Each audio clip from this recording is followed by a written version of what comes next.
Saving and investing money wisely may seem challenging, really challenging, especially when you're young and you have very infinite ways of spending your money because you have many goals to achieve, and maybe the finances you have are really minimal.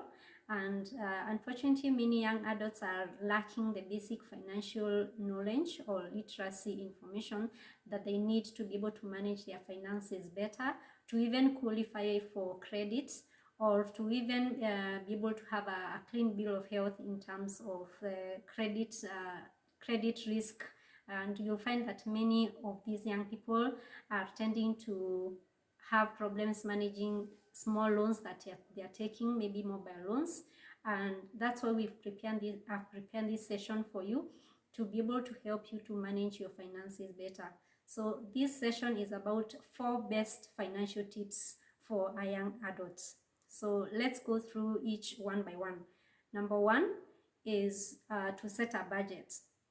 So as a young person, you should be able to establish, to be able to understand which are your significant and insignificant expenses that you have on a monthly basis when you're creating a personal budget. You do not want small expenses or bills tampering with your financial goals or long-term goals. How do you set a budget? You can use the 50-30 rule, 50-30-20 rule to create a budget. What does the 50-30-20 rule stand for?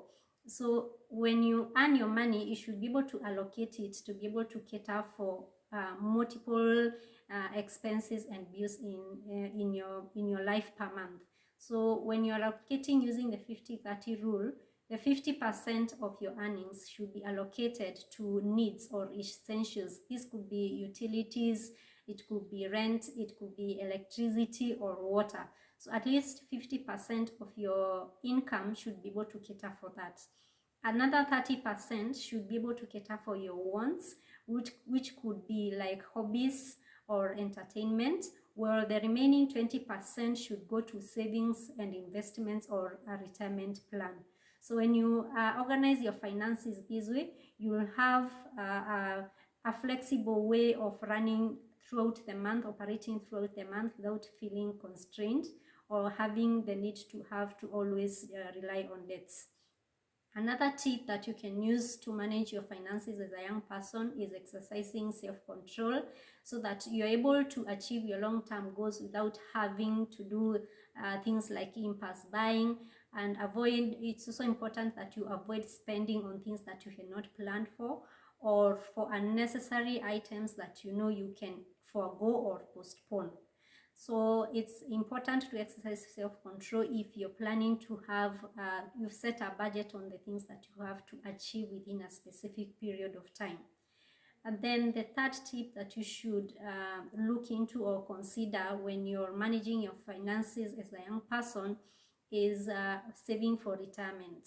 Saving for retirement enables you to have a disciplined way of putting money into a kitty where the money is earning some interest, and this money is not withdrawable for the near term. So you're able to save for the long term, could be for 10 years or 20 years or even 5 years. And one of the best ways of saving for retirement is through life insurance policies.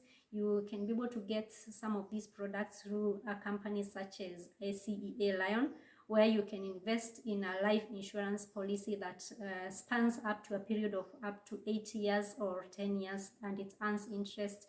And another benefit of a retirement plan is that you'll find many of them are free from taxation. So that's a very good way of managing your finances for the long term. And then the fourth and the last tip for young adults in terms of managing their finances is understanding how taxes operate. It's important to understand when you're taking an employment offer or you're starting a business, how taxes are going to determine the net that you're going to get, because that also affects your financial goals and plans. So it's also important to understand how much money you're going to end up with so that you can be able to plan your budget appropriately, or you're able to understand if you have to take on another type of a side hustle or start another business to be able to reach your financial goals. So it's important to understand how much you're going to pay in terms of taxes before you get your money in your account. And I hope these tips will really help you manage your finances better. Till next time.